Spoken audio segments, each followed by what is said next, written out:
बहुत सारी चीजें हैं हमारे पास, टैलेंट है हमारे पास, लेकिन रिसोर्सेस नहीं है। और किसी भी काम के लिए धन की आवश्यकता होती है। वोट का अधिकार मिल गया, हमारी राजनीतिक स्वतंत्रता तो होगी, लेकिन सामाजिक और आर्थिक स्वतंत्रता में बहुत बड़े है रोड़े होंगे।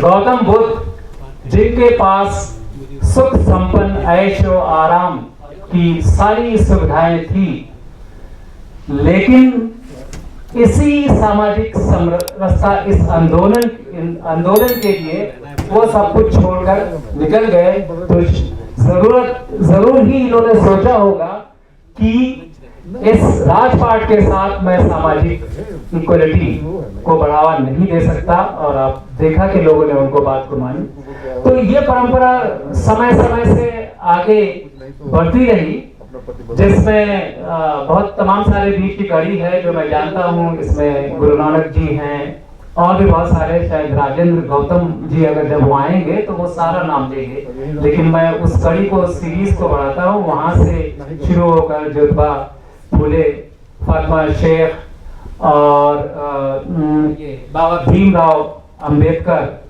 और काशीराम जी, इन सभी ने इसको बढ़ाया। लेकिन होता क्या रहा कि बीच बीच में जो कंटिन्यूटी थी, जो निरंतरता थी, वो बीच में थोड़ी वीक होती रही। उसका रीजन ये था कि जो दूसरे लोग हैं जो इस सामाजिक समरसता को नहीं चाहते, वो बीच बीच में कुछ षड्यंत्र करते रहे, तरह तरह का उन्होंने षड्यंत्र किया। जैसे मैं एक बात बताऊं कि एक समय ऐसा था, शायद 700 समथिंग, जबकि पूरा भारत बौद्ध धर्म की ओर बढ़ रहा था, तो उसमें उन लोगों ने एक चाल चली और उन्होंने ये आह्वान दिया, ये कॉल किया कि अरे आप बौद्ध धर्म की तरफ क्यों जा रहे हो? बौद्ध धर्म तो हिंदुइज्म का एक छोटा सा हिस्सा है। ऐसे हमारे बहुत तमाम सारे लोग गरज की तरह तरह की बातें जो है ये। अब मैं आता हूँ थोड़ा सा जेनेसिस के बारे में ही जो है, इसकी बात चैम्बर ऑफ कॉमर्स इंडस्ट्री की जरूरत क्यों हुई।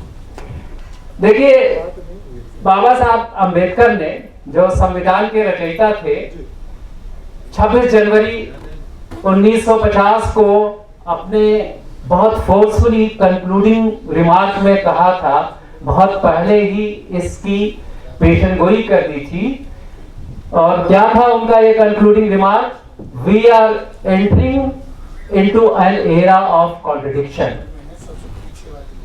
हम एक विरोधाभास के युग में प्रवेश हो रहे हैं। What is this contradiction? We will have political equality but we will not have social and economic equality. कि हमें वोट का अधिकार मिल गया, हमारी राजनीतिक स्वतंत्रता तो होगी, लेकिन सामाजिक और आर्थिक स्वतंत्रता में बहुत बड़े है रोड़े होंगे। और ये है, तो भाई अब सवाल ये हुआ कि किया क्या जाए। तो जब हम सामाजिक समरसता, सोशल इक्वलिटी के लिए जब काम करना शुरू किया 3 साल पहले, तो फिर जैसे जैसे हम लोग को पब्लिक से नॉलेज की हमारी मूल समस्याएं क्या है, तो मूल समस्या ये है कि हमारे पास बहुत सारी चीजें हैं, हमारे पास टैलेंट है हमारे पास, लेकिन रिसोर्सेस नहीं है। और किसी भी काम के लिए ये धन की आवश्यकता होती है। और तो इसमें देखिए, एक तो हम ये जो गवर्नमेंट से स्कीम है, वो हमारा अधिकार है, हमारा राइट है। वो किसी भी गवर्नमेंट या कोई भी मोदी या प्राइम मिनिस्टर या जो भी है, ये उनका अपना संसाधन नहीं है, वो देश का संसाधन है। तो जो अगर हमें भी इसमें से ये जो प्रेजेंटेशन था उसी का हिस्सा है कि भाई हम इस संसाधन से अपना फायदा तो उठाएंगे, क्योंकि ये किसी की बपौती नहीं है, ये हमारे देश का संसाधन है, जिस पर लोगों ने एक तरह से कॉकस बना के कब्जा कर रखा है। और हम 90% बहुसंख्यक जिसमें SC, ST और माइनॉरिटीज है, इससे वंचित हैं। तो ये तो तरीका नहीं है कि अगर हम इतनी बड़ी संख्या में हैं तो हम जाके लोगों को छीने, उससे समाज में जैसे विषमता पैदा होगी, एक द्वेष पैदा होगा।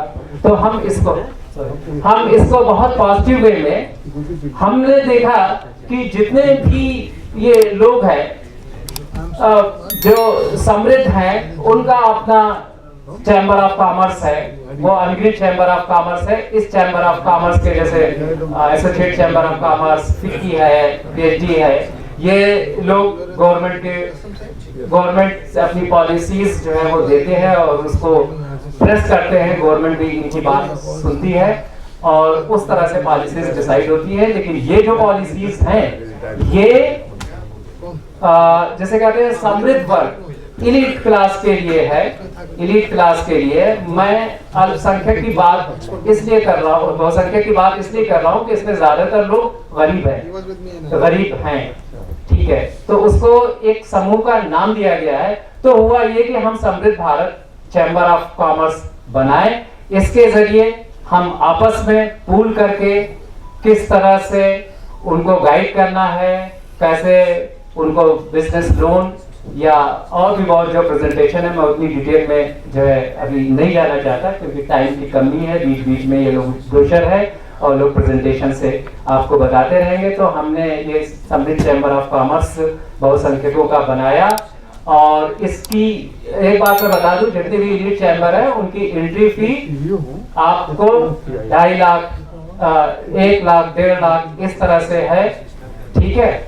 और ये हमने बहुसंख्यक जो चैम्बर ऑफ कॉमर्स, समृद्ध Bharat of chamber of commerce बनाया है, इसकी जो शेयर होल्डिंग मेंबरशिप है वो 1 लाख रुपए, जो और नहीं तो 10,000 और उससे कम 3,000 भी है। हम लोगों ने ये फी इतनी कम इसलिए रखी है कि इसमें ज्यादा से ज्यादा लोग पार्टिसिपेट करें, न कि हाई फी रखकर फिर ये बहुसंख्यक के एलीट का एक चैम्बर बन जाए। हम लोग सबको एकोमोडेट करना है, तो इसलिए मिनिमम फी 3,000 है। और बहुत जो है आगे हमारी वेबसाइट है वो बता देंगे और ब्रोशर है, उसके बारे में आप जो है कि ये जानेंगे। फिर एक बार मैं सभी का धन्यवाद देता हूं कि आप आए।